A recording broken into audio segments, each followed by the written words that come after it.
अस्सलाम वालेकुम।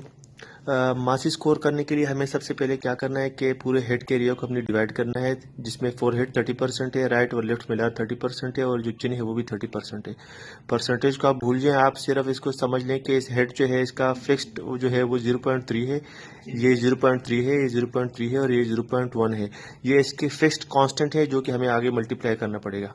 अब हम मासी स्कोर का जो फार्मूला है वो ये है कि फॉर एग्जाम्पल हम हेड का लेते हैं तो 0.3 तो इसका फिक्स है, वो तो है। इसके बाद हमें इसकी मल्टीप्लाई करना है एरिया के साथ। एरिया इसका वैसे ही है जो कि सोरियासिस में होता है, जो कि 0 1 2 3 4 5 6 वो उसके अपने अपने परसेंटेजेस हैं, जिस तरह के सोरियासिस में होता है।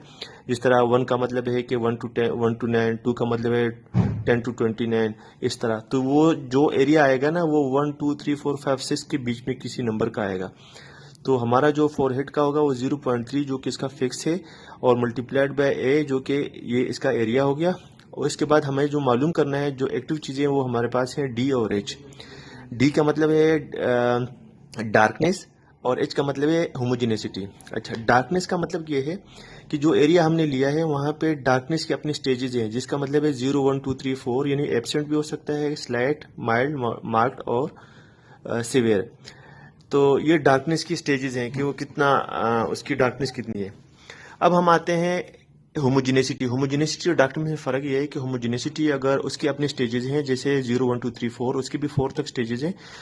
अगर स्टेज 4 जो सबसे ज़्यादा वो है तो इसका मतलब है कि ये होमोजीनियस है, जिसका मतलब है कि जो डार्कनेस आपने बताई थी वो पूरा एरिया डिफ्यूजली इन्वॉल्व कर रहा है, होमोजीनियस। 3 का मतलब है कि वो पैचेस की शक्ल में, लेकिन हर पेज का जो वो है वो 2 सेंटीमीटर से ज़्यादा है। और